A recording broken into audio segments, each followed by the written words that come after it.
Good morning, everyone. Good morning. How are you doing? Good. Good How are you? morning. Good morning. Good Good. morning. So good to hear everyone's voice.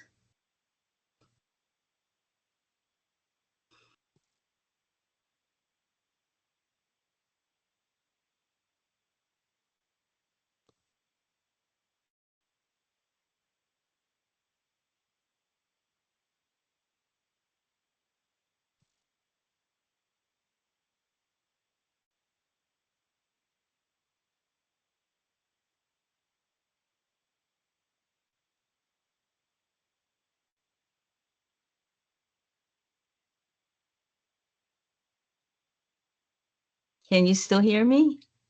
Yes. Yes. Yes. Oh, thank you. I thought it got disconnected. Thank you. Hello, Emily. Hi, Emily. Hi, how are you? Good. Hey, Eric. Hey, good morning, y'all. How's it going? Good. Good morning, Eric. Morning.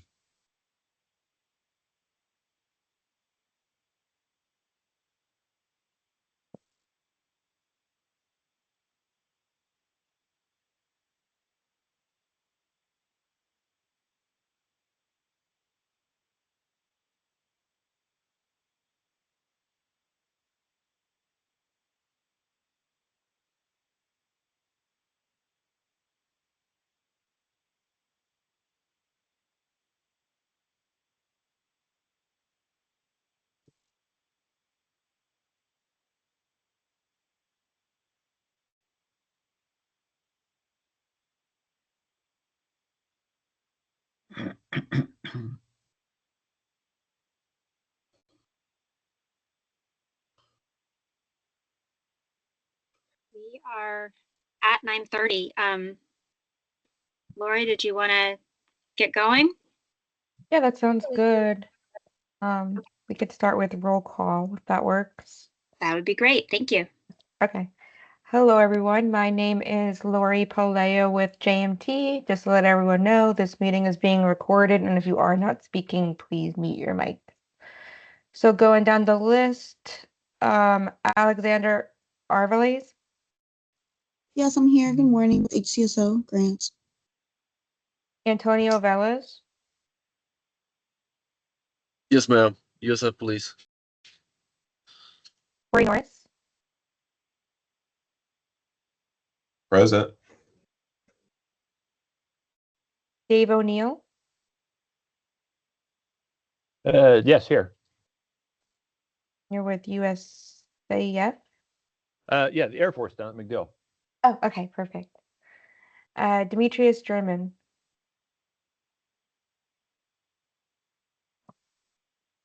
Yep. Good morning. I'm here. with TPD, right? Yep. Yes. Good morning. Okay, perfect. Emily Hinsdale, I'm here. I'm with Sidewalk Stompers and Walk by Tampa. Carolyn Fraser, Morning, everyone. Caroline Fraser with Kimley Horn. Fred Baxter, Fred Baxter here, City of Plant City Traffic Department. Heather Harris, Here, I'm with the Air Force with Dave O'Neill. Eric Henry, Good morning, y'all. Eric Henry with FDOT District 7 Traffic Safety. Jim Reiser, Morning, everybody. Jim Reiser, Tampa Police Department. Jim Hartwell, Good morning, Jim Hartwell with Element Engineering. John Lewis, Good morning, Dawn Lewis, Tampa General Hospital Trauma Program Manager. Mashi Ariste. Good morning, Mashi Dorste, American Quality Consultants, FDOT Safety Ambassador. Melissa Quintolo. Good morning, Melissa, with HCSO Crossing Guard Unit. Ariana Roman. Good morning, Ariana Roman, Program Specialist with Mothers Against Drunk Driving. Janine South. Good morning, Janine South with MAD Mothers Against Drunk Driving also. I'm used to it saying Lawrence. I know, I'm surprising you all. Mike Taylor. Hi, everybody. Mike Taylor from the Hillsborough County Emergency Medical Planning Council. Venkat. Venkat Vadikudi, Hillsborough County. I think there's been a couple other people that popped on. Susan Boda. Hey, good morning. Susan Boda with Benish. Is there anyone else on the call that I missed that wants to introduce themselves? Brenton Mosier, USF Cutter. Jacob Gonzalez, Tampa Police Department. Okay, I believe that is everybody. Thank you, Lori. As you all know and lament, I am this organization vice chair. Our chair, Abigail Flores, has, unfortunately for us, but hopefully good for her, moved on to another opportunity in California. So she will obviously no longer be chairing this team. Lori, could you please very quickly, before we get going and everything else, review what we do in terms of appointing a new chair and when we can do that? Yes, Eric, feel free to chime in, but usually we have a good discussion. We give potential candidates, anybody could recommend someone. And if they're willing to do it at the next meeting, we have a candidate list and then we vote. Great. Yeah. So if I wanted to start that off at the beginning of the meeting so you all can be thinking as we go through, see who impresses you and decide who you want for our next chair. And then we can review the discussion at the end of the meeting and move forward.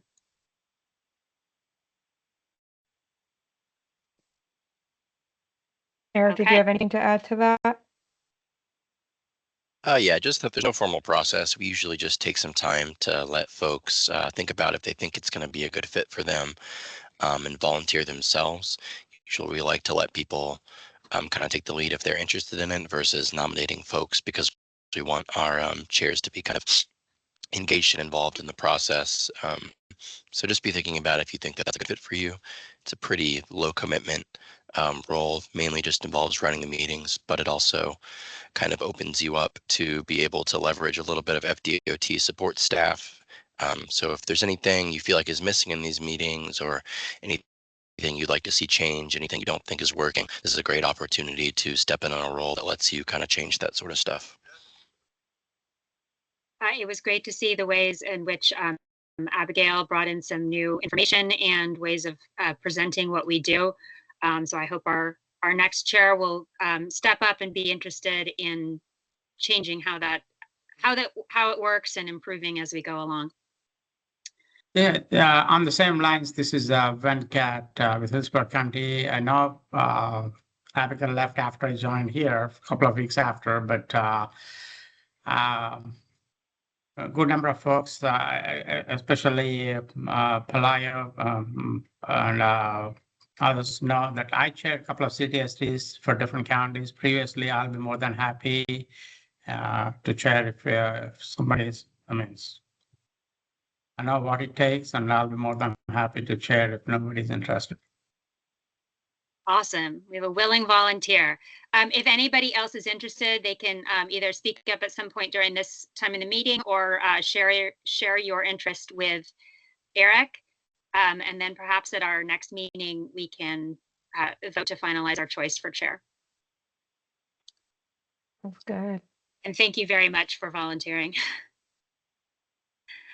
Okay, let's move on with the meeting. I will continue to chair at this time until we establish somebody better.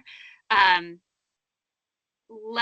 everybody had a chance to review the August meetings, the August minutes from our in-person meeting? And if you have, may I please have a motion to approve?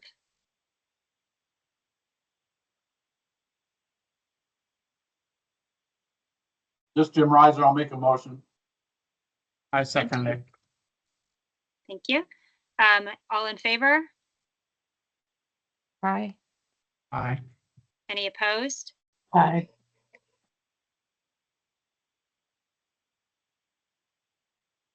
Okay, then we will pass the minutes.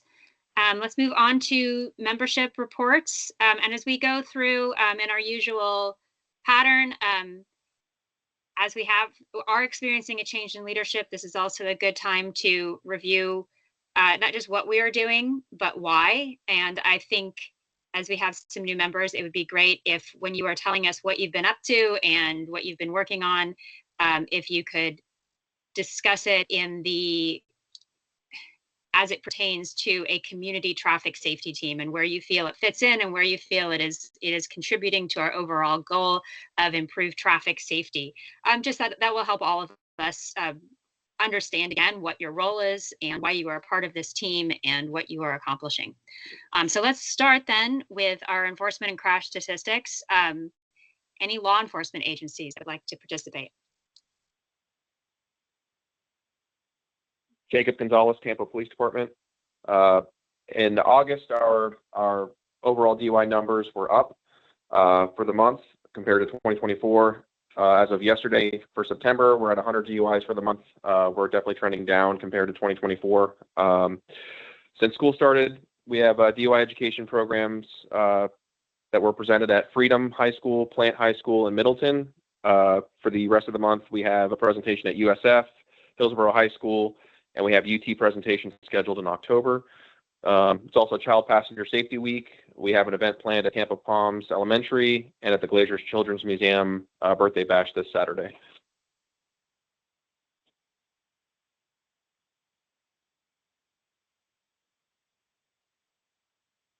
Okay. Any other law enforcement agencies present?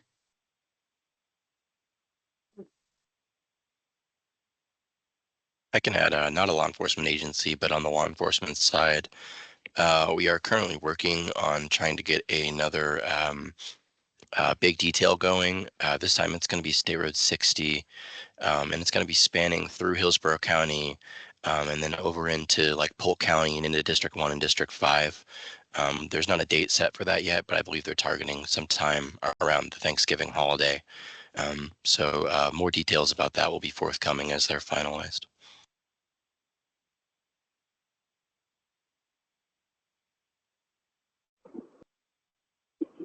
Hi, Emily. It's Brenton with USF.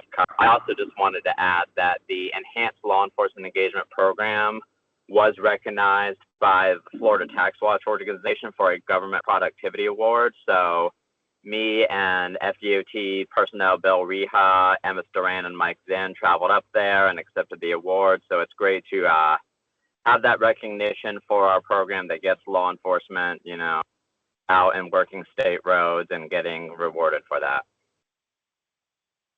That's great. Congratulations.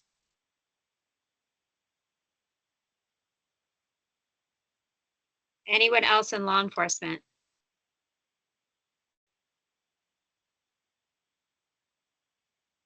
Jim Reiser, may I put you in the spot and ask if there's any update as to the school cameras in City of Tampa?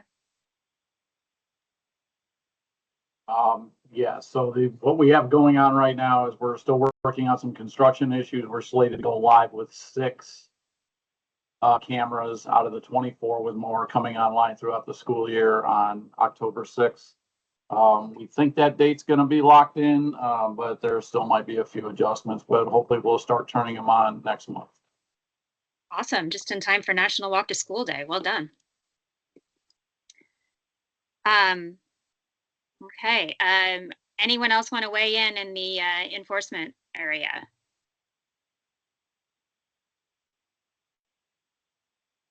right, then let's move on to our crash summary, Lori. Hey, Emily, can I chime in one more Oh, yeah, thing? sorry. Bring it up. Sorry. Also, talking with my counterpart at Hillsborough County Sheriff, looks like they're also going to be running their school cameras for the entirety of the school day, not just when the flashes are active. I think that's starting this week or next. But they're adjusting their enforcement times on the cameras, so there'll be some consistency between the county and the city as far as when these cameras are. Okay, and I'm just trying to recall from the last meeting, to clarify, it is 15 miles per hour during the arrival and dismissal times for schools, but the cameras will be enforced for the regular, 25 or 30, whatever the road is, throughout the day. Right, so the school speed is dependent on the actual speed of the roadway during the normal operation. So Hillsborough County, it's 15. I believe if the roadway is 35 miles an hour under, it's 15. Above 35, it's 20. And then the cameras will turn on. You're allowed to run the cameras 30 minutes before a scheduled breakfast period. So example, school starts at 7:30. Usually the breakfast periods start at 7, so we can turn the beacons and the cameras on around 6:30 until the first bell. That's at that time the beacons will go off, but the cameras will remain recording at the regular posted speed limit, say it's 35 for that roadway, throughout the remainder of the day until the flashers come on later that afternoon. And then once the school day is done, which is 30 minutes after the last bell, the cameras and the beacons all shut off until the following day. Okay, that's great. Thank you.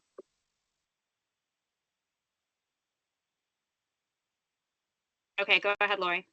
Okay, so here's the fatal crash map for the CTST. From January 1st to July 8th of 2025, there have been 78 fatal crashes. We go through July 8th because of the 60-day lag, so we don't have anything within the past 60 days. At the last meeting from January 1st to June 4th, there were 70 fatal crashes, so there's been 8 new fatal crashes added to the fatal crash map. Those include 1 right turn, 1 rollover, 1 rear end, 1 angle, 1 other, 1 pedestrian, and 2 left turn fatal crashes. The pedestrian fatal crash was report number 265-48378, which occurred on April 27th at 10:25 p.m. on West Knights Griffin Road in Alligator Bob's Place, not at the intersection in dark, not lighted, clear, and dry conditions. This was actually added to Signal 4 in August, even though the fatal crash took place in April. So sometimes these fatal crashes get added later on into the system. The pedestrian was walking eastbound on the north edge of West Knights Griffin Road, just east of Alligator Bob's Place. The vehicle was traveling westbound on West Knights Griffin Road in the westbound lane at approximately 50 miles per hour. The crash report stated that the pedestrian partially followed Florida Statute 316-134, which requires walking on the left shoulder facing traffic with no sidewalks when no sidewalks are available. While the pedestrian did walk facing traffic, they violated the law by walking on the white fog line and in the roadway instead of using the paved or grass shoulder. The passenger side of the vehicle struck the pedestrian, and the pedestrian had a blood alcohol content of 0.200. So that was a new pedestrian fatal crash. Again, there are 78 fatal crashes through July 8th. Same period in 2024, there were 85 fatal crashes. So we are down by 7 fatal crashes in the same period. As you can see on the map, pedestrian fatal crashes are the second highest fatal crash type. Vehicle operators the highest, followed by pedestrian and motorcycle. And that is everything I have.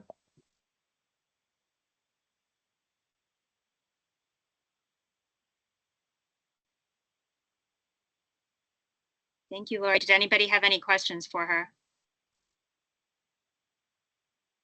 So to give an example of something that a chair has done, one of the things that Abigail encouraged us to do with these crash stats was to identify crashes by jurisdiction. So that nice pie chart off to the side, I think is very useful in understanding how our roads operate in terms of speeds and likelihood of crashes, and can really help focus us in on where we need to do the most work.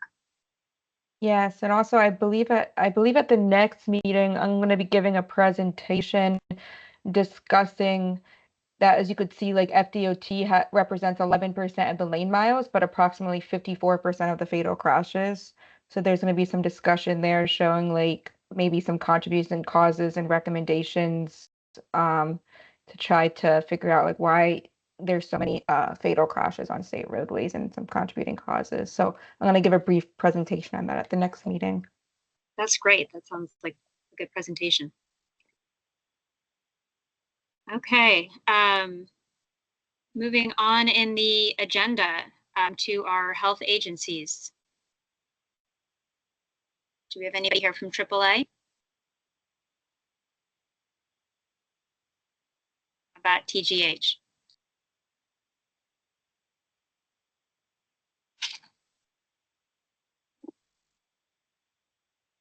No, we are all quiet this month. Hey, Emily, this is Brent from USF Qatar.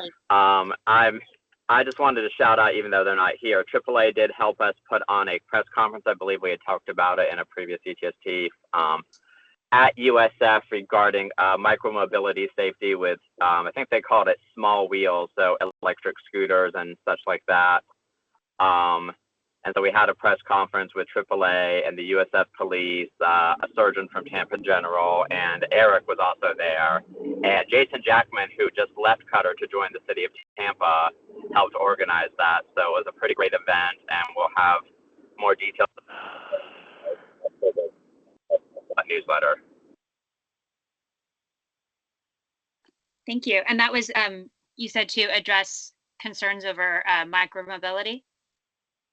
Yes, so it was. I think we're losing you here. Oh, can you hear me? Yeah. Okay, yes, it was initiated by a parent. Her name is Michelle Lynch. Her son Connor was killed on 42nd Street while riding a scooter, so she reached out. She was a member of the USF Foundation Board, I believe, and the president connected her with Qatar, and then Qatar connected her with AAA, and so just getting students to be more aware of how to be safe while riding these things. Great. And this is Janine with MAD. I'll add in a little bit here. MAD and AAA have announced a national partnership with each other. And so we're committing to, this is nationally, of course, to reducing impaired driving deaths by 20% in 5 years. So we have things coming up to work with AAA more. I don't know how that's going to look on our local level yet, but I anticipate that it'll be something pretty impactful. So we're really excited about that. Good morning, this is Dawn from Tampa General. I just wanted to weigh in also for the micromobility news conference. Thank you to AAA and Qatar and USF for including Tampa General. Dr. Jose Diaz, our trauma medical director, was able to speak at that news conference. So we really appreciate being a part of trying to decrease those injuries from micromobility. Another thing that Tampa General is gearing up to do again this year is the Battle of the Belts campaign. So in partnership with Hillsborough County Sheriff's Office, we will be doing seatbelt counts for all the area Hillsborough County high schools, public high schools. So we are gearing up with our volunteers to do that now. That'll start, I believe, in November. I don't have the exact dates for me. And then just also, we're continuing to do lots of stuff with lead classes. So our injury prevention coordinator, Alex, who usually attends this meeting, she's out in the community today. So I'm sitting in for her today, but she's out there doing 3 to 4 classes a month in the community.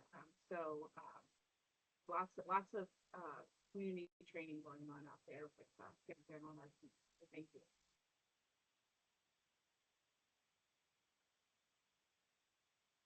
Thank you. Do we have any statewide coalition updates? Yeah, I can talk a little bit about the most recent Safe Mobility for Life coalition that was just hosted at the end of August. So Safe Mobility for Life, if you're not aware, is our coalition targeted primarily towards aging road users. Ostensibly, it's Safe Mobility for All, but a lot of their target focus areas is for people who need extra support for mobility, i.e. our aging road users. So there was a couple of interesting discussions that occurred this meeting. One of the great things to see was that none of their priority counties for 2025 were in District 7. I know, like, I think Hillsborough and Pinellas have popped in and out of their priority list over the years. And that's based primarily on like a crash data analysis, I think. So just seeing that we weren't in that this year is a great sign.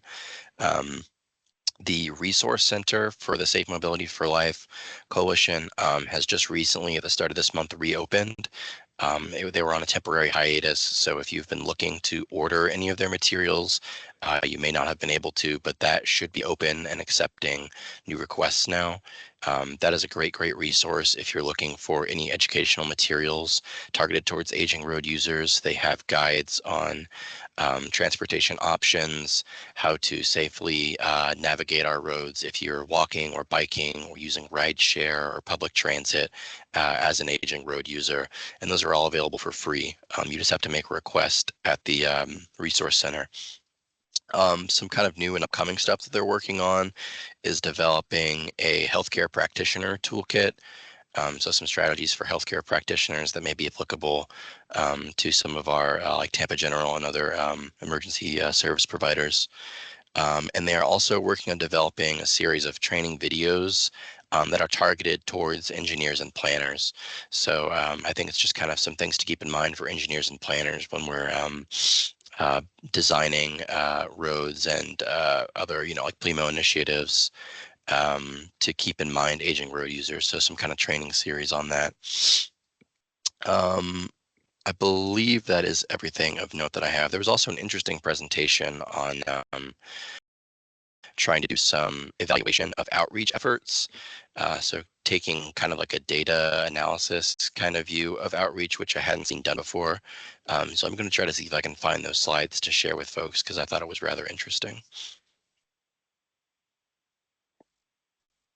Thank you. I'd like to see that for sure. Any other coalition updates? Hey, Emily, I have something for from the Motorcycle Statewide Coalition.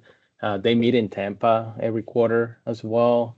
It's an open meeting, so anybody that's in Tampa that would like to attend is welcome to. They meet in Lutz at the Hyatt conference room, the Hyatt Hotel in Lutz, just off of 56th Street, State Road 56. Let me see some of the updates from that. FDOT and Qatar, they share updates on outreach training, crash data, and the new super speeder law that's already been mentioned. Then in terms of crash trends, the motorcycle fatalities have declined in 2024, but scooter style crashes and low helmet use remains a concern for motorcyclists. There was a discussion on improving motorist awareness and promoting conspicuity and encouraging voluntary helmet use for motorcyclists. That's the Road Safety Foundation, which is also a partner of the Motorcycle Coalition. The Motorcycle Safety Foundation. They have increased their outreach and engagement on Facebook and Instagram. Let me see what else here. One of the feedback they have received is they need a little bit more driver-focused materials as well as Spanish translations for outreach materials. If anybody has anything on motorcycle safety that they are working on that has anything translated to any other languages, feel free to share them with me. I can pass those along. Let's see what else here.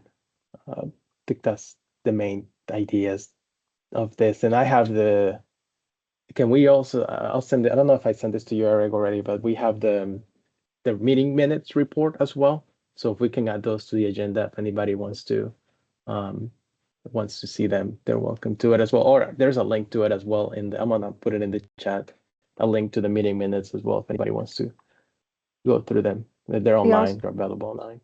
Yeah, I believe also an e-blast was sent out with the PDF with all that Okay, cool. information as well. That works. That's all I got, Emily. Thank you. Thank you. Any other coalitions? Teen driver safety. I'll speak on that unless Eric has something to add in, because I know we both said I can't see who else sits on that. So Teen Driver Safety Coalition, statewide coalition that we do here. I sit on it as a representative with MAD. We had a meeting last month with a really great presentation on mental health and how it affects driving, which is more emerging information. And one of our Florida-owned, superstars in traffic safety, Shayna Finkel, who is she's not a teen anymore. She's now college age, and she does work for the Teen Safe Driving Coalition, but she's been touring the country doing this presentation. It was really good. It may be something we may even want to have her do, a short version of for this coalition. It was excellent. So that was really interesting. And then we go over in that group different topics that we work on and work on throughout the state. They have a couple programs and resources that anyone can utilize that's on their website, trying to encourage teens to be safe drivers, but they even have programs that work with parents and how youth can work with parents. They have some great graphics for social media, and they have a pretty good social media presence. So it's something nice to share from them in your, respective organizations. And then they continue to have speakers come throughout the state every year, and Tampa Bay is one of those noted areas. So they'll have speakers come to speak with high schools and large groups. That should be coming up shortly when we know the dates, and we'll be sending it out to all of our resources to try to get some schools booked for these their national and international speakers on traffic safety. But it's free for the organization. So I believe the speakers will be coming the first part of next year, but we'll be getting the information out as soon as we can. So I'm sure other members of that coalition will be spreading the word on that as well to all of you. So I think that's everything I can think of. If anyone else can remember anything, Eric, I see you. That's why I know you're here. So I don't know if there was anything else I missed. I think the only other thing that I can think of is it sounds like there may be some changes upcoming to the statewide Battle of the Belts program. I know like local, everybody individually kind of has their own that they work on, usually with the sheriff's department, but there's then the kind of big overall statewide one that's done in conjunction with State Farm. And it sounds like they're just kind of refining their process for communications. And the kind of, they have those little toolkits that they put together that I know we've advertised through eBlast before. And they're kind of working on revamping that process and the tracking and reporting on those. So those changes will probably be coming for this next Battle of the Belt season. But Shayna's presentation was very interesting. I agree. And I would like to see if we could get that here because there was it's a kind of an interesting angle on traffic safety that I haven't really seen talked about before, but that I think has the potential to have a huge impact. I mean, she was talking about, I have a couple of figures written down. People with ADHD have almost a 5 times greater rate of improper braking, which is just that one kind of tidbit on its own I thought was tremendous. So kind of an exciting new angle. Okay, I would be very interested in hearing that too. And it's not really, while it has overlaps with several of our different agencies, it's not really something we've specifically addressed before. So if we could work on maybe saying if Shayna would be available to speak briefly with us at a future meeting, that'd be awesome. Okay, heading on to schools. Crossing guards. Good morning. I don't have anything new. Melissa, are you fully staffed at this time? No, I'm working right now. I have 14 vacancies, and we have about 12 people working through the process to get hired. So we should, barring any unforeseen resignations, we could be fully staffed very soon. Okay, great.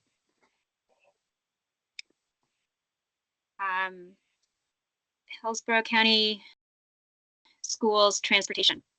I know we have a presentation from Mr. Norris later, but anything in the meantime? Nothing in the meantime. Okay, we'll look forward to your presentation. Okay. Okay, moving on to engineering and planning. Florida Department of Transportation. Anything you got going on? Yeah, I have a couple of other things I can mention here that I haven't talked about already. First off, we have the Tampa Bay Citizen Safety Academy that's beginning October 1st. So if you're not aware, that is a kind of new initiative that we're basing off of kind of a previous effort done through USF. It's going to be a 6-week course that's designed for adult people not currently involved in traffic safety or engineering. It is going to go over kind of the basics of traffic engineering and traffic safety with the goal of educating those people to become empowered, kind of effective advocates for traffic safety in their communities. So that's beginning on October 1st. We may have a few more slots available. I know it's almost full, but if you know anybody else who you think could be a good fit for that, feel free to reach out to me and we can see if we can get them in at the last moment. This Saturday, we will be out at the Glazer Birthday Bash. We have some folks from our operations who will be there bringing some equipment for a Touch a Truck event. Let's see, Temple Terrace Police Department's National Night Out is coming up October 7th. I think that's a Tuesday from 6 to 8 p.m. We're going to try to have some folks there. I already talked about our law enforcement detail. We have also for back to school, hopefully everyone here has seen our most recent PSA that we did with the Tampa Bay Rays and Code of the Fluff for back to school safety. That one was kind of focused on making sure you are stopping for school buses. A catchy stop it like it's hot jingle. But then we kind of followed that up and been doing some like pop-up educational events in schools for back to school. So we go out and do like a traditional traffic safety kind of presentation. But then we have Raymond and DJ Kitty from the Rays, their mascots, come out and teach the kids a dance. So it's like a very fun kind of interactive opportunity and cool that they get to meet those mascots. So we've done that at 5 schools so far for back to school. So that's kind of a new fun initiative we've had going on. I think that is all that I have from my end. Eric, are you looking for additional schools? I'm not, but quite possibly. Tina Russo, our bike pet program manager, has been leading that effort. But if you have schools that are interested, you can definitely connect us, and we'll send over to Tina and see what we can do. And the target is elementary? They did mainly elementary. I believe they might have done a middle school. Okay.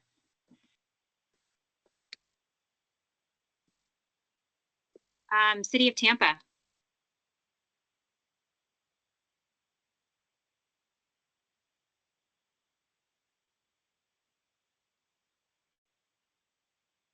I saw Josh Blackman here earlier, no? Well, I will update for him. I got to see him at an elementary school bike rodeo night, sharing the work that the city of Tampa does with the kids. And he had bike lights and bike bells that they were handing out to the students. So fun to see City of Tampa. And also TPO Vision Zero was there. So I like these bike nights. More and more schools are doing them. And it's great to see some of our local agencies getting involved with that. Then I will move on to TPO Vision Zero.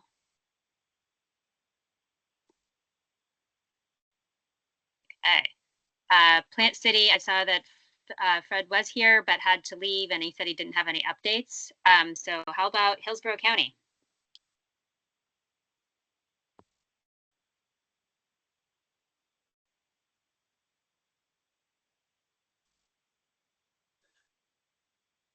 Did everybody abandon us? Okay. What? Cat, do you have any updates? Hey, sorry, I was on mute. So yes, we hopefully by the next meeting, I should be able to give you a good bit of a good summary of our county programs and so forth, as I'm only a couple of weeks old, but I'm trying to get a good handle on everything. And also we have a new safety and mobility manager, which I'm going to get the data from also so that I can report at the next meeting.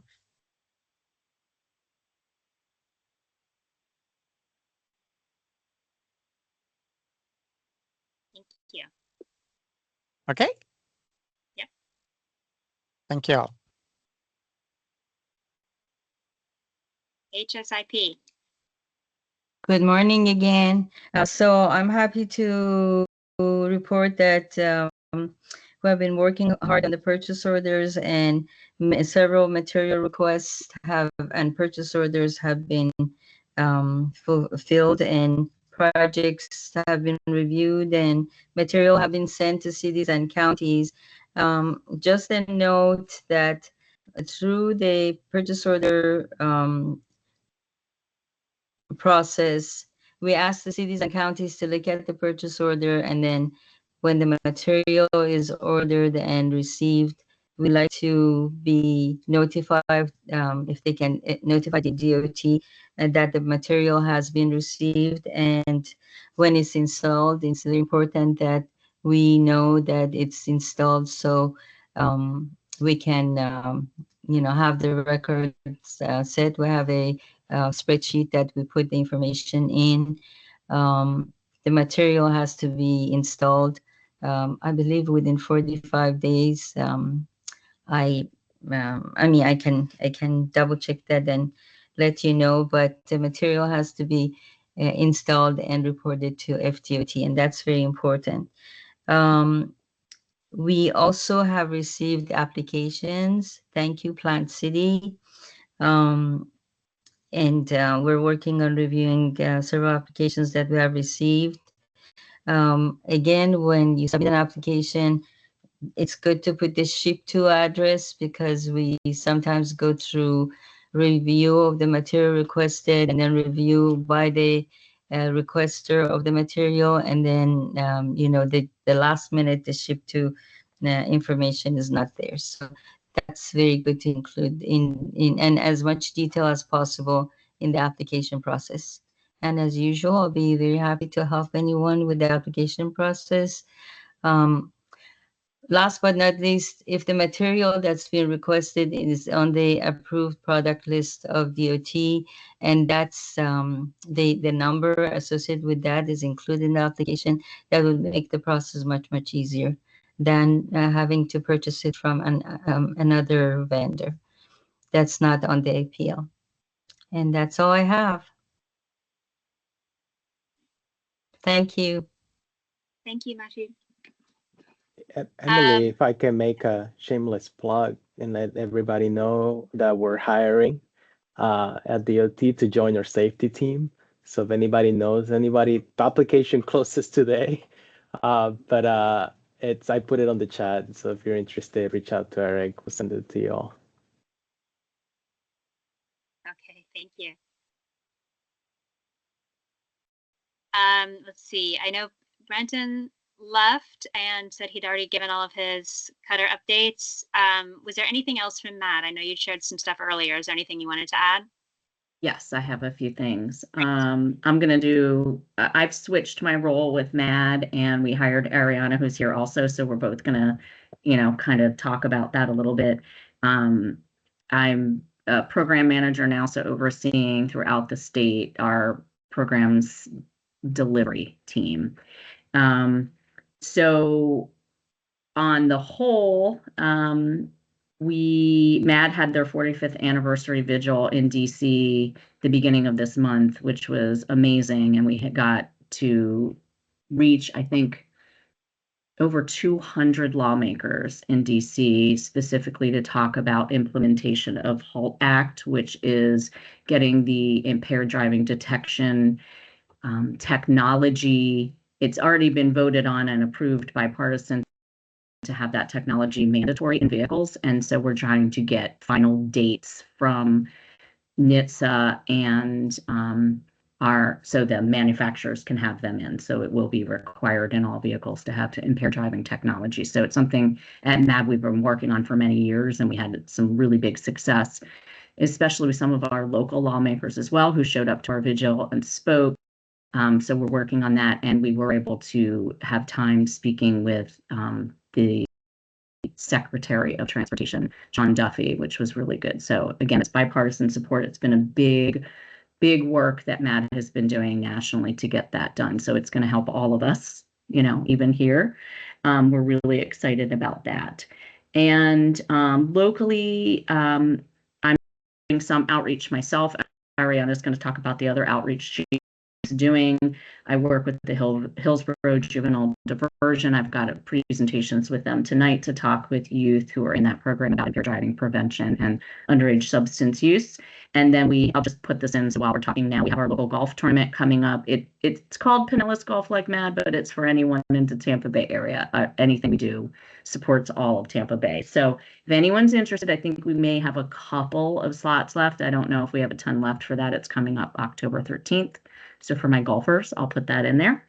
And then our local vigil is coming up again in December, and I will put the information on there. I know this has been spread out there, but I like to remind people of our local vigil that's coming up in December that we do every year for victims. And we have a lot of law enforcement support in that. So it's a great, really moving event. If no one's ever been to it, I highly suggest you come.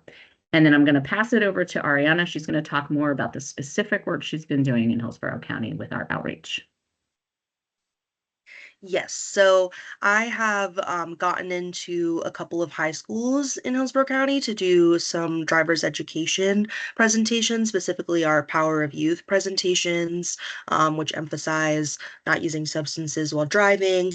And so I've presented the Power of Youth presentation about 10 times at Brandon High School and Sickles High School, and we reached about 200 students throughout all those presentations. So I have some more presentations scheduled for October. I'm going to be going to Freedom High School, and I've also been communicating with some elementary schools, so potentially getting in to do some of our Power of Me presentations, to do our early substance use prevention programs. So I'm definitely really excited about that. I've got some tabling events and things like that coming up, and I'm always open to do any type of tabling events in the Hillsborough County area if you have anything that you'd like MAD to be represented at. So Thank you. All right. So for Walk Bike Tampa, we held a World Car Free Day this past Saturday. It was across the city of Tampa. We had 4 walkable activity hubs where there were markets going on and other events happening throughout the day, a raffle, and various organizations there offering information about what they do. Free bike helmets. The Tampa Police Department was there doing a bike rodeo. There was a kids bike ride that went through downtown. So we had several hundred people at each of our activity hubs, and great to see the increased participation this year. We particularly got a lot of buy-in from the business community this year. We had almost double the number of business sponsors who chose to participate. And I would note particularly that area developers have been very supportive of this program. And nice to see them drawing that connection between housing and transportation in a larger conversation and more effective way. So this is an annual event that focuses on showing the different mobility options around Tampa. All of our activity hubs were connected by a safe bike route along protected bike lanes or lower stress bike networks. And it was great to see everybody out there this weekend. So thank you if you joined us. And if you did not, we'll hope to see you next year. And then for Sidewalk Stompers, National Walk to School Day is coming up on October 8th. We have 35, I believe, schools in Hillsborough County who will be participating in National Walk to School Day, either on the 8th or on another day in October that worked better for them. Hopefully this year it will actually go forward as planned and we can all avoid hurricanes, knock on wood. We have Mayor Jane Castor attending one of our events at the school where Sidewalk Stompers was founded 10 years ago. And we will also be inviting school board members, city council members, and anybody else who would like to participate.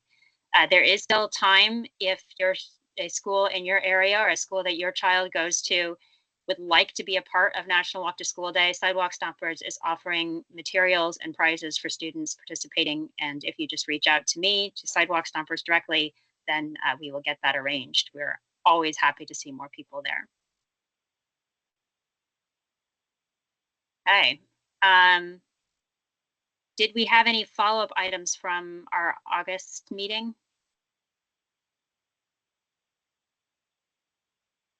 I didn't recall any. Check. I don't believe so. I don't remember any.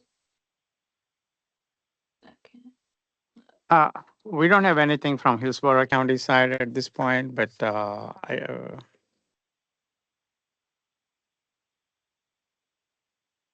Fred Baxter.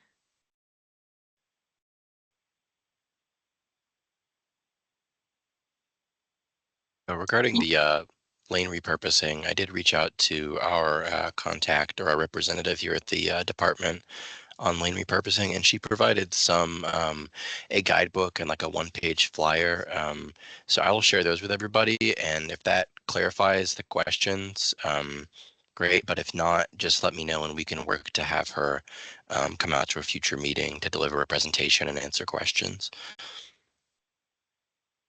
yeah, and thank you very much for bringing that up. Yes, we have that flyer and we are using that. We do not have any issues interpreting, and we are using that flyer for in the Hillsborough County.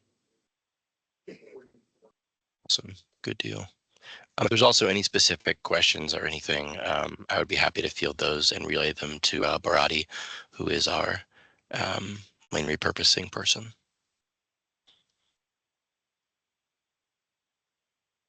Thank you. Okay, then can we move forward to our presentation with Corey Norris? We've been looking forward to hearing about these school bus cameras, how that's going.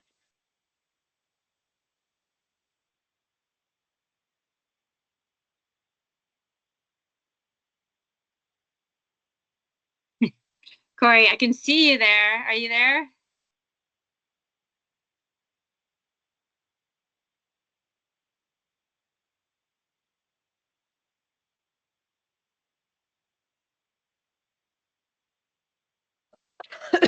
I think you're muted. Okay, can you hear me? Yes, now we got you. Thank you. Okay, let's see if I can get the camera working now.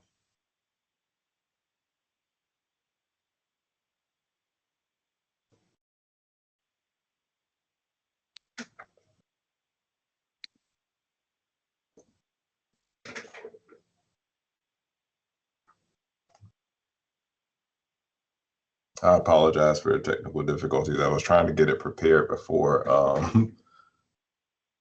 We see you I now. was set to go on. Okay, perfect. Good morning, everybody. Morning. Get started in just a second here. If you're having issues sharing the screen, I could always pull it up for you. Okay. Let's see.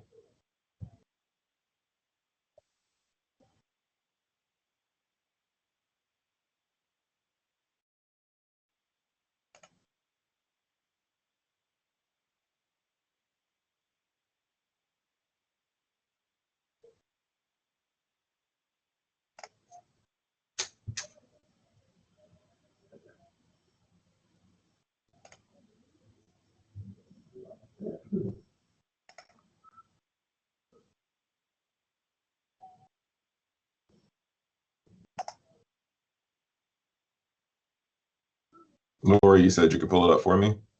Yes, I'm trying to find the original email that. 1 second.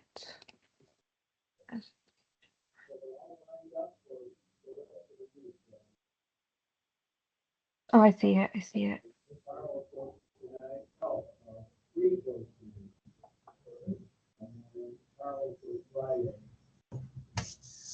Are you all, it's showing me that my screen is being shared. Are you able to see the presentation? Yeah, I see a small version of it.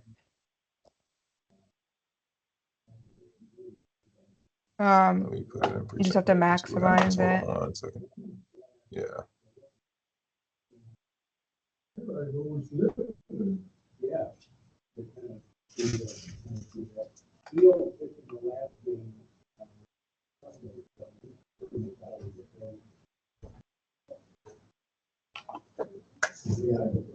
Okay, is it larger now?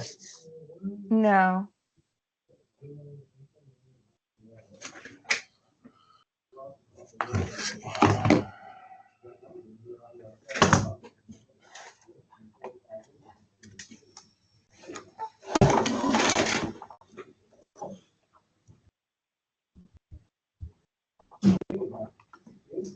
I don't have access to the presentation because we uploaded it as a USB during the mega meeting. Right.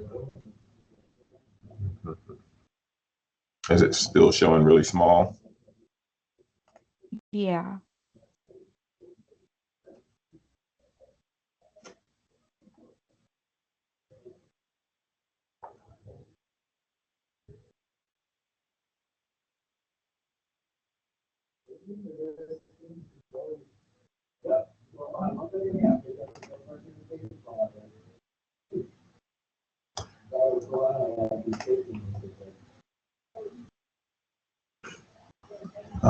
I may have to just present it without, I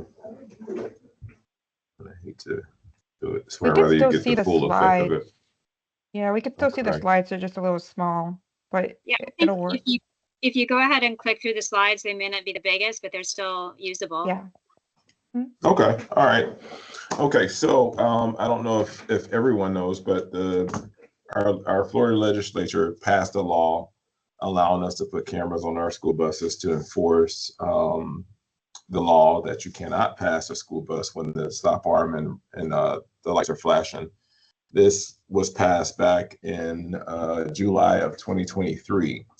So our school district decided to participate in the program, and we went out for RFP for a vendor. And we have a vendor now in place on our buses and have had one since last year, 2024, September, and been running the program ever since. And just like anything else here at Transportation in the school district, we're always looking for ways to enhance safety around children, around transportation, and around our school buses. And this program thus far has helped tremendously. We've seen a decrease in this past 12 months of people that have passed our stop arms and have gotten a ticket. But as you know, it's a persistent danger when people are passing the school buses. Although most of our stops are door side, we do have many instances where kids do have to cross the street. And so it makes it that much more dangerous when we have people passing the stop arms when they're lit and they're extended.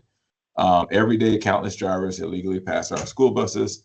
This reckless behavior led to them passing a law eventually that helped us to promote and enhance safety. One of the big issues, even back when I was a school bus driver, what frustrated me the most was when people would pass our stop arm, and I have my kids getting off the bus, crossing the street, and it's already a dangerous situation. And when people pass the school bus and just ignore it, it's scary when you're out there on the road. And so a lot of times our drivers would have these issues, and the best thing that they could do at the time before this technology came along was to try and get a tag number or license plate number and eventually call it into the sheriff's office and see if they could do something about it. whether they can come out to a particular bus stop where it was happening on a regular basis, or just some way, somehow, someone reaching out from the sheriff's office or the police department to warn that person that, hey, you passed a stop arm today. We catch you, you're going to get a ticket and whatnot. So this technology has helped us tremendously in that aspect. I have a video to show some instances just from our county where people have passed a stop arm in real time. So let me first ask everybody again, can you all hear me? Yes, Yeah. we hear you. Yep. Okay, Yes. perfect. Okay, perfect. So this is a video that our vendor sent us of actual situations where cars passed the stop arm and almost hit children.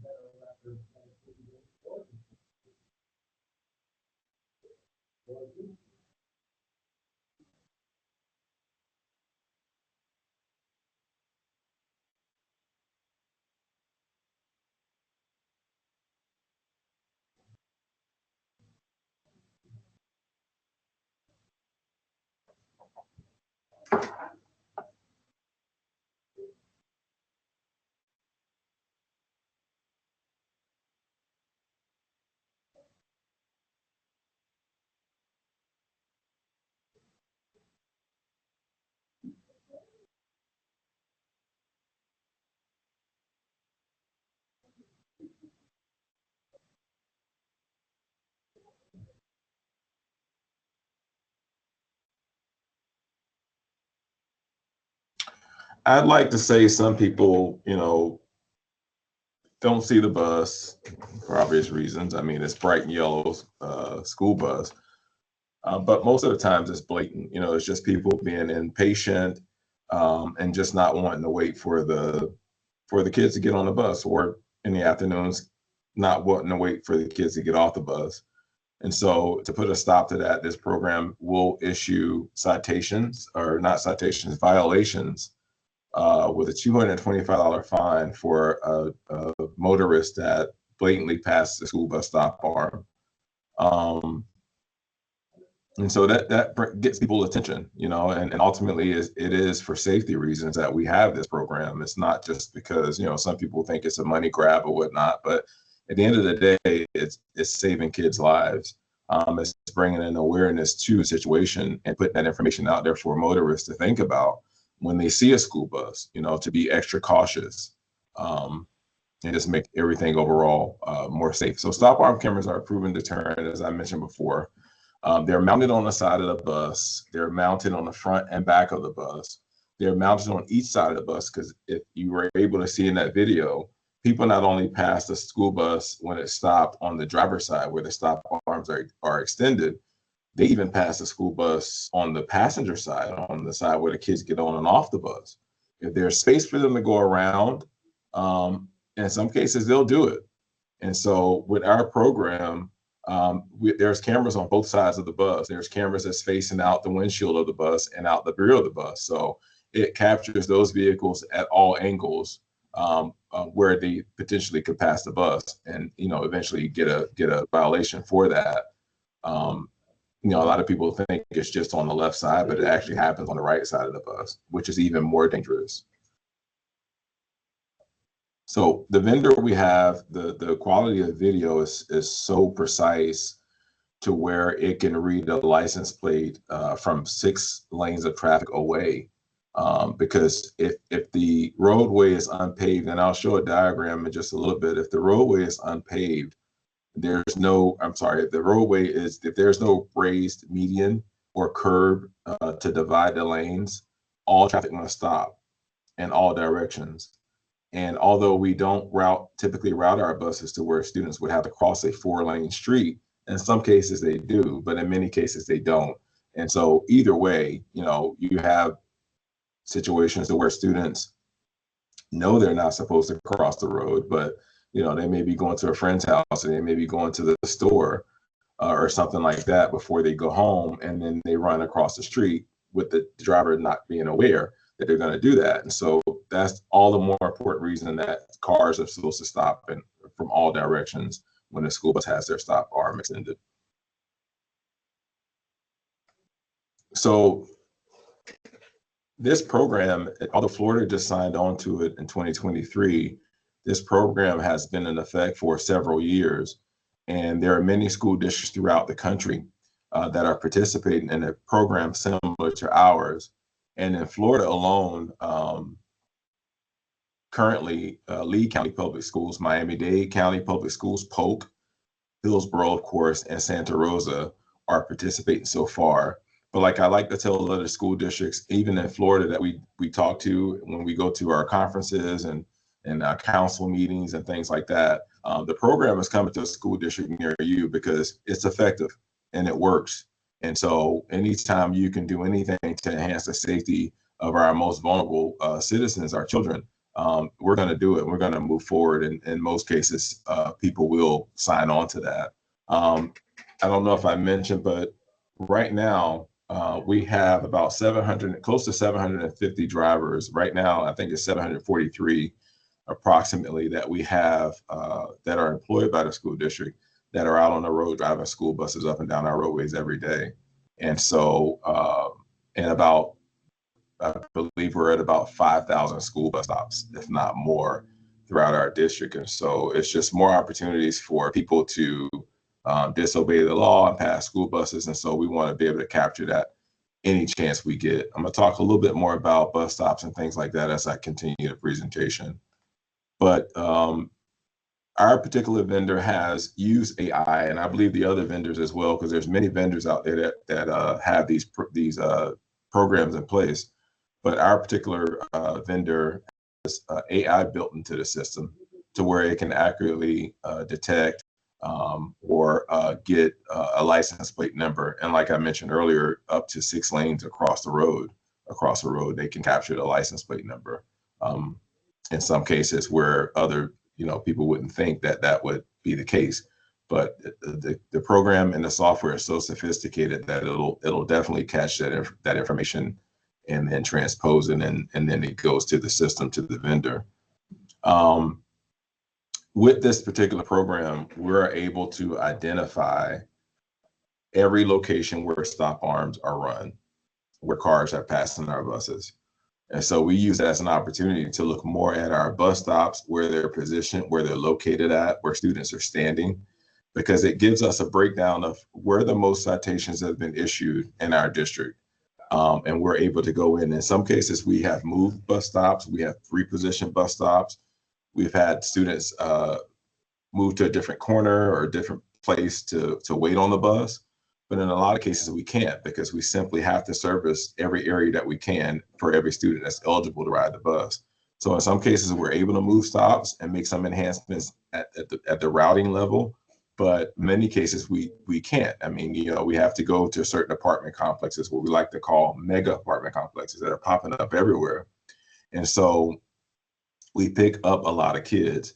And again, that gives the opportunity for people to not be patient and just decide to run a stop arm. So from a safety standpoint, from a training standpoint, it helps us to kind of hone in and look at those areas that have had the most violations issued, and we're able to go in and look at and see why. What can we do on our end to make that situation better? And in some cases, if we do need to have law enforcement just be present, to help identify or bring more awareness in addition to our camera system. The statistics you probably see on the report shows the numbers based on last year. I think last year alone, just from January till about April, the program issued about 28,000 citations, 28,000 violations. Hopefully that didn't turn into about a citation, because that's a different story. But the violations, that's what they get in the mail, and they have to pay the $225. If they don't pay it in a certain amount of time, it turns into a uniform traffic citation, in which they would get a ticket. And if they don't pay it, points would be assessed to their license. But during the time of January 2025 until about, I think, March, I believe it was, just before spring break, 28,000 violations were issued to people that passed the stop arms. Like I mentioned earlier, we use it as a tool to enhance our training, bringing awareness to our drivers, because at the end of the day, you always have the human factor, right? So sometimes drivers, although they've been trained, don't always do what they're supposed to do. And I hate to say that but it's true. And so we use it as a tool to enhance our training program, to raise awareness so that drivers are cautious and mindful. Although they're moving traffic devices, they also have to be mindful of when they extend those stop arms, because the yellow light's supposed to come on first for about 200 feet. And even when you come to a complete stop, just make sure you kind of get an eye for the traffic and then extend your stop arm. And in some cases, that's not the case. And so when we discover those situations, and I'll tell you a little bit more about how we discover those, we bring it to their attention. All our school bus drivers, just like the teachers, come back to work before school starts, and they have what we call in-service hours that are required. A minimum of 8 hours of training every year, although in Hillsborough, we have them for about 24 hours of training.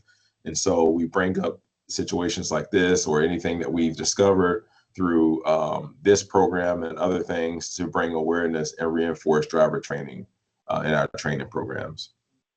As I mentioned before, we also use it as a tool to help with our routing, to reassess stops, where we place stops, help identify risk and things of that nature, modifying our routing to avoid hazards, to foresee a potential issue, to potentially reposition the bus, the stop, or reroute a bus altogether.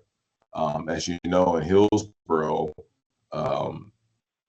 there's always some construction going on somewhere. There's always, apartment complexes, as I mentioned earlier, mega apartment complexes popping up all over the district, subdivisions and things of that nature. So we're always out looking anyway and trying to forecast and just be a little bit proactive in when we have construction and things and roads that may have changed or widened or, and things like that. So we use this tool and it helps us to look at some of those things as well. Also advocating for new, and as reach out to someone from, I got some information from Eric yesterday. I reached out to Ms. Jill, I believe her name was, or is, and asked if we can do something about the intersection here at our main compound, where we have buses coming in and out of here every day, all day, and how traffic has gotten very heavy just from the several subdivisions that's been built around our compound here, and how traffic has gotten really bad and really heavy. And so we use it to kind of advocate for new traffic lights, crosswalks, lowering speed limits and things like that. And so it helps us again be proactive in trying to enhance safety throughout our county and provide information that we have to get those things moving and potentially make some adjustments and some changes.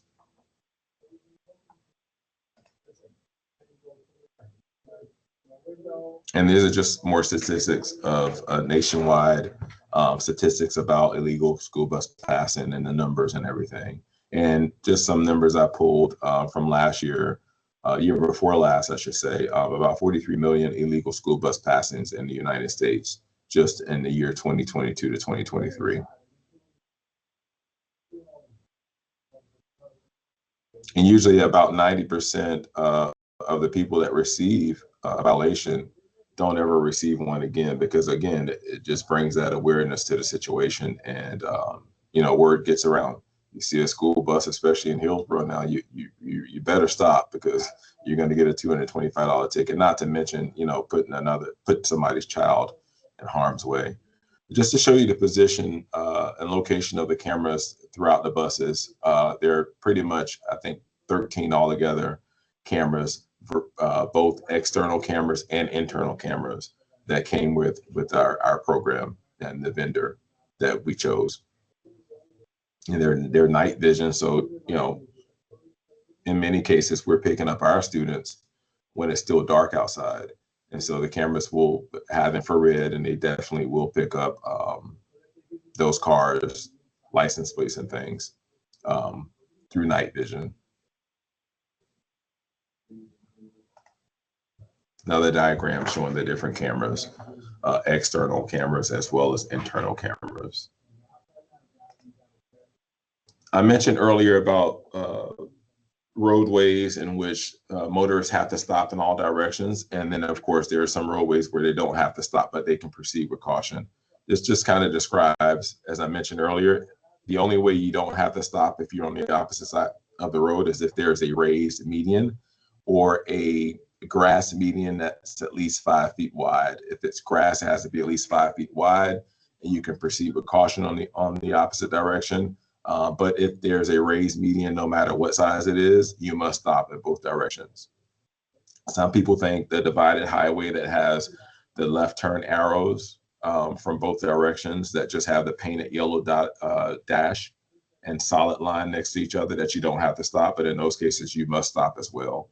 Again, the easiest thing to think about and remember is if there's a raised median, any size raised median, you can proceed with caution. If there is not a raised median or a 5 feet wide grass median, you can proceed. If there's not, then you have to stop.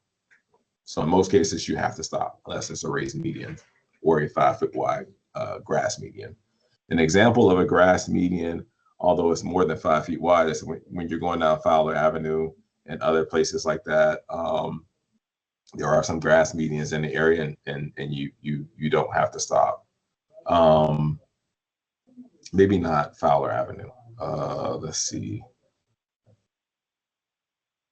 Yeah, certain parts of Fowler Avenue that's maybe east of I-75, where it's divided by a grass median, you do not have to stop in that case. So just to give you an example for those that are familiar with the area. So I threw this in here too, because like I mentioned earlier, there's the human factor. There's situations where in most cases, the drivers do perform a proper stop arm operation, but there are also times where our drivers don't perform a proper stop arm operation.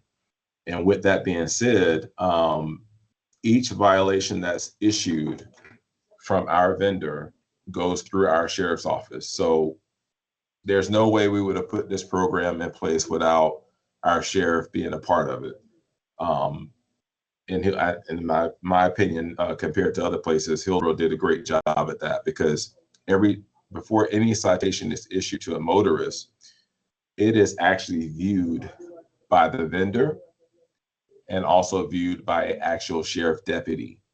So if a violation is before a violation is issued, it's sent to the vendor, or obviously because it's their software. And then once they review it and they feel that the violation is warranted, it's then sent to our sheriff's office, who has access to the system. And they look at it. And if they don't feel the driver did a proper stop arm extension or operation, they will not issue the ticket. If any scenario where the violation was not warranted for whatever reason that they can see in the video, they will not issue a ticket. So if a violation is issued, rest assured that it was viewed by a physical person. And we receive a report every month from our vendor, and it actually shows which deputy authorized or did not authorize a violation to be issued to a motorist. So we feel that the layers that are in place are fair, and we feel that the program is working. And so, we've seen the numbers come down, but I will share the numbers for August. And we've only, we started school August 11th, and the numbers from August 1st, which we didn't have any buses on the road until August 11th. From August 11th to August 31st, we issued 4,300 violations. We, meaning the vendor and the sheriff's office, issued 4,300 violations. There was 7,900 violations issued by the vendor, but the sheriff's office only approved 4,300 of them. Now that's 4,300, way too many, but just to kind of emphasize and share the layers that these violations have to go through before they're issued to a motorist is very important, because we're just not throwing violations out there at people. We actually have layers in place to mitigate the risk of someone's receiving a violation in error. So, but like I mentioned, 4,300 is too many.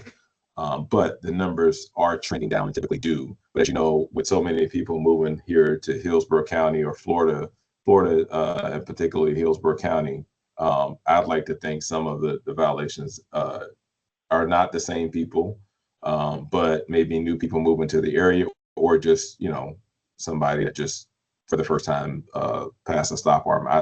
I shudder to think that a person that got a violation before for $225 is a repeat offender and want to continue to pay out that money for doing something illegal. So with that being said, our training is ongoing. We're using the statistics and in some cases the footage from the videos, the data from the reports that we get from the vendor every month to enhance our safety program here, because that's our number one goal, and that's why we signed on to this, to enhance safety and to protect our kids. And like I mentioned before, our most vulnerable citizens in our district. With that being said, does anyone have any questions for me?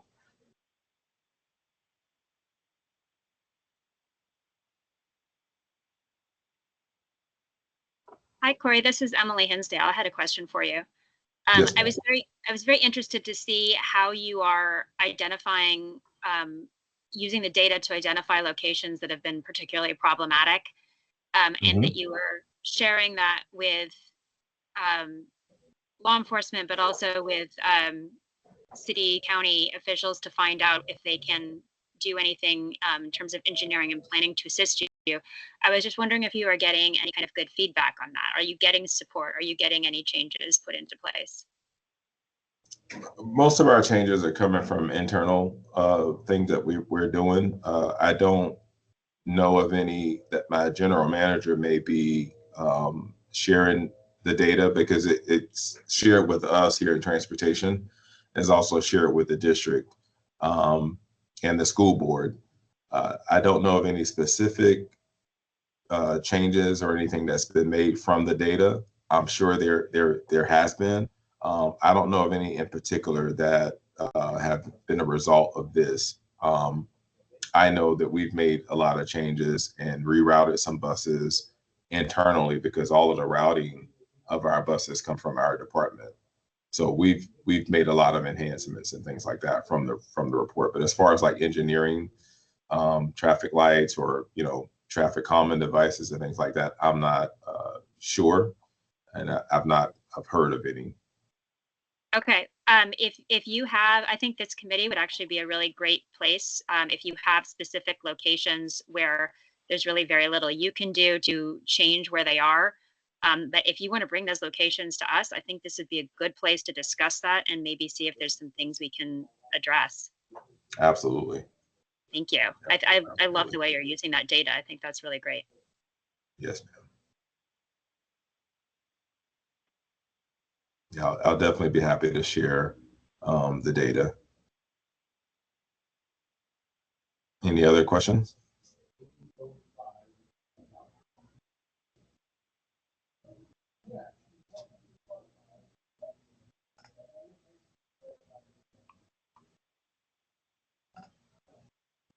Looks like maybe that's it. Thank you very much for this presentation. We've been obviously watching it unfold in our community, but it was really great to see how it's actually working for you and from your perspective, and I'm glad to see it rolled out so thoroughly in Hillsborough County. I think we're fortunate in this county to have that. Yeah, I agree.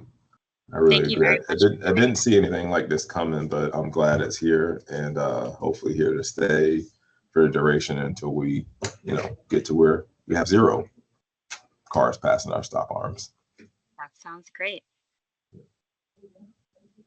Thank you very much for joining us and for sharing your presentation with us. I appreciate it. You're welcome. I don't think we have anything else on our agenda for today. As I mentioned at the beginning, we have one willing volunteer for our new chair position. If anybody else is interested, please contact Eric or Lori or me and let us know. And we'll hopefully be able to make some decisions on that at our next meeting. Is there anything else? Any questions? All right, then I will go ahead and adjourn the meeting for today. Thank you all very much for being here. And again, thank you, Corey, for sharing that presentation with us. It's terrific. You're welcome. Anytime. Thank you. Okay, thank you all. Thank you all. Have a great day. Thank you.